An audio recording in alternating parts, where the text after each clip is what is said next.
Thank you for purchasing our lighted speaker panel for the WPC95 games. Now what we're going to do is we're going to install a Attack from Mars panel.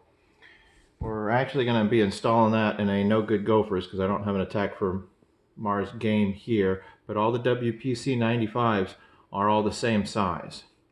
Now these are all the components and I'm going to walk you through them. Comes with two metal speaker grills, and this blue thing is a plastic plexiglass cover to cover your DMD. Just take the blue off. We're supplying those so you don't have to remove any of the 1/4 inch push nuts on your panel. You can keep your original speaker grills and your original plastic on your panel. Not a single one of those pushes have to come up. These are going to be the lighted speakers, or the lights for the speakers. It comes with two full rings. This is if you have aftermarket speakers. If you have original stock speakers, you're going to want to use one of these. Plus, this is a cone that looks like a regular speaker, but it does have the light in it. Comes with a power tap that's going to tap right into the panel. An extension to run from. This is the core. This is how we get power. This is what we're going to be dealing with. This is an extension to bring it to a splitter, and you have two LED control boxes.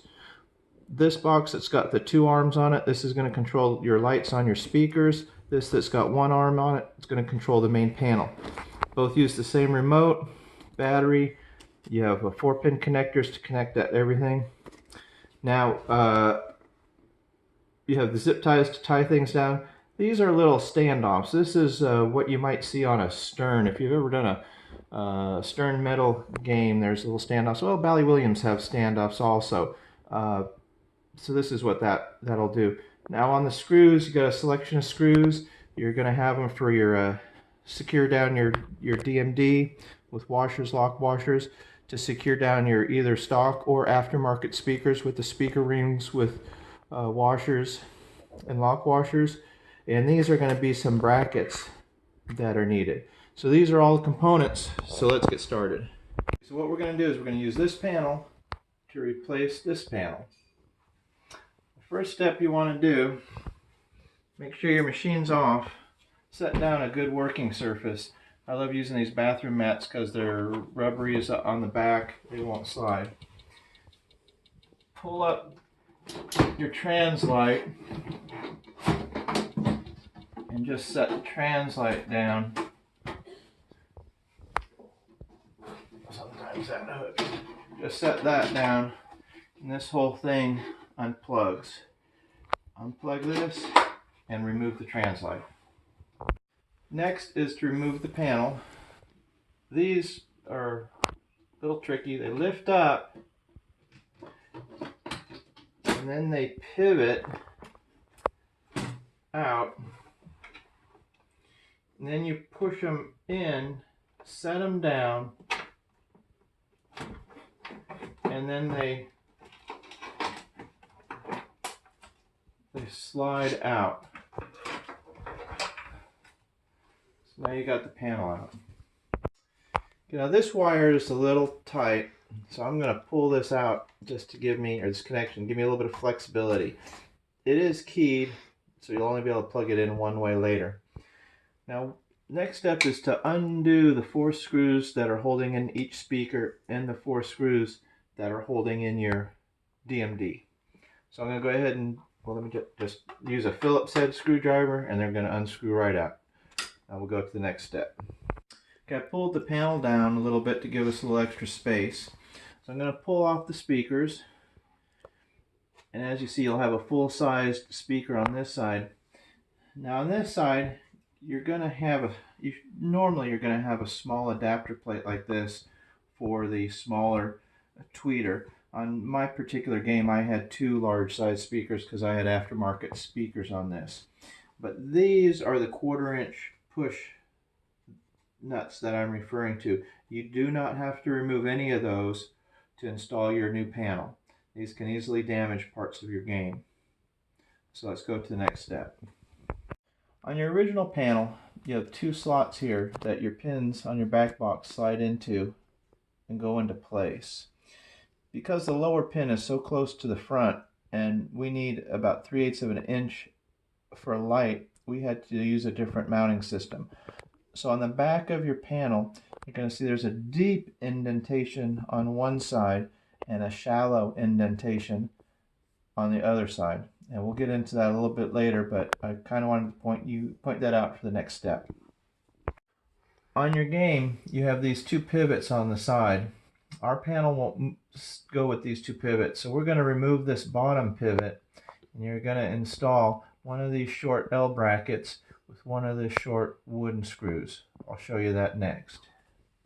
Okay, this is what it's going to look like with the new bracket. You're going to do this on both sides, and I should have mentioned the original pivot just comes off with a Phillips head, and this just screws in with a pivot head, or with a Phillips head. That's fine. Okay, this is the new panel. This is the bottom of the panel. So you want to set this panel down just like this when we start working on it. Next step is to install the new speaker grills, speaker rings on your speakers. Now these, you're going to use the 1 1/4 inch number 8 bolts. You'll put your lock washer on first and then put your regular washer on. Now the speaker grill is going to sit right over there, very much like a stern wood panel. And then your speaker ring is going to sit right over that. Then your existing speaker is going to mount right over that. If you've done a light kit in the past, this is very similar to that. Then you're going to take 4 of your screws and secure down this speaker. Now if you have aftermarket speakers, both sides are going to be exactly like this using the larger ring. If you have the original stock tweeter, I'll show you what to do with that next. On this side, the odds are that you're going to have a tweeter that can't mount there. Now if you do have the aftermarket speakers, it does come with the second big ring. What you're going to use here is this is a speaker ring that appears to be a cone of a regular speaker. So this side, when it matches up, is going to match the other side. Now when you install this, keep track of where these are on your other speaker. Usually they're facing down, so you're going to want to put these in the same orientation. This is going to screw down, mount down, just like did on the other side. But this, your tweeter, is going to mount on 4 screws on the back here. You're going to use a number 8, 3/8 inch to mount those down with the matching lock washer and washer. So I'm going to go ahead and take care of that now. Next step is you're going to need to install these flat brackets. It comes with 4 flat brackets. I already have 2 installed. I'm going to show you where I install it. Also comes with 4 number 6 3/8 inch screws. One bracket goes here from the hole right there, coming out this way. Your top pivot is going to fit under here and lock into place. Down on the bottom, another flat bracket is going to go here, facing down. The small L bracket that you put on your side of your back box is going to slide under here, and this is what's going to lock this panel in to your game. Let's move to the DMD. Let me explain how to install the DMD. You'll take your blue protective coating off your plexiglass, and your plexiglass will go in place.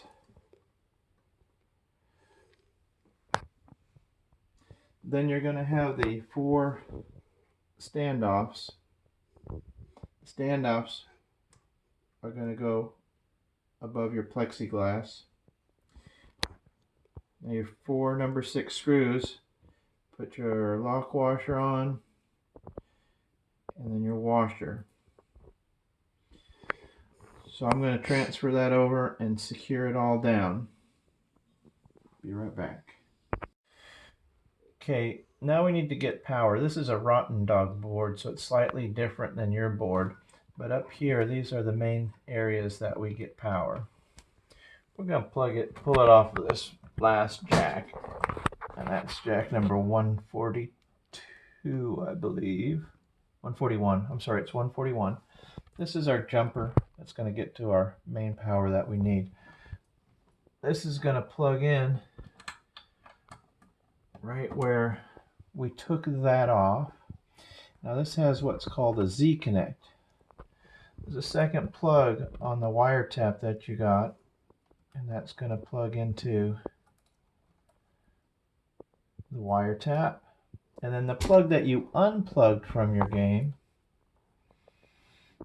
is going to plug into the Z connector. Now that completes the circuit, so your old plug has power, but this way we tapped into it. Now we just add this Molex plug just because it's a standard plug. We're not going to use it on this application, but this is how we got power. Let's go to the next step. Now here's your LED control main components. Your pack's probably not going to come with this because you really don't need this. So if you don't see this in your accessories, don't be surprised. Now we have the main splitter. That's going to go into, it just goes into the LED controllers. These little 4-pin connectors go into the 4-pin spot on your the end of the arms here. Now the main thing you want to make sure to do is there's an arrow on one side. When you're hooking these up to the components here, you want to make sure that that arrow lines up to the arrow on the game, or on what you've installed. So if you see the arrow there, arrow to arrow, and just slide those together. Now I suggest putting some tape around this so they won't pull off. Grab the other one, go arrow to arrow. Now you have two LED controllers. So this is the power tap that we had coming off of the game. One tap will go to your LED controller for the speakers. The other will go for the LED controller to the board. And this just plugs up there. So let's go to the next step. Okay, now this is your original panel, and your speaker grills, your plastic, everything stays intact. This you can just store away. Now we've connected everything and we've reconnected the DMD wire. What I like to do at this stage is just make sure everything looks safe. Turn on the game. Make sure you got the LED, and normally you can see a little bit of light coming through the back. That'll tell us that everything's working. Now we put tape around our connections so they won't come off. Now these are the remote control sensors for the lights. You're going to want to keep them separate because one controls your panel, one controls your lights. Now on the trans light, if you look at the back, you could put the remote sensor through these holes to control it, or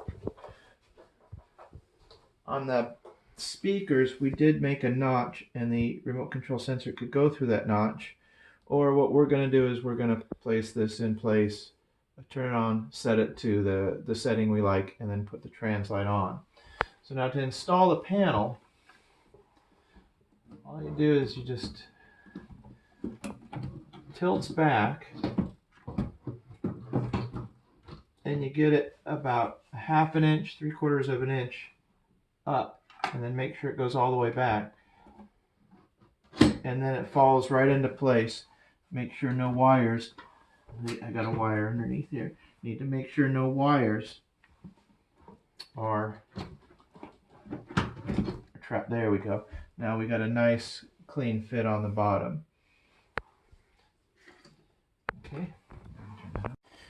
Okay, so I preset the colors to how I like it on the panel, and of course all the lights come with multiple color as well as brightness controls. Plug your trans light back in.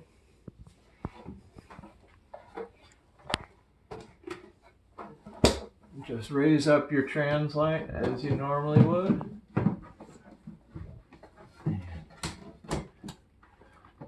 That'll fall right into the slot like it normally does.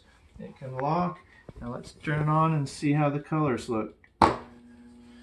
So you have your individual speakers, even though this is the tweeter, looks the same colors, and we went with a little bit of orange light on the panel. That's the entire installation.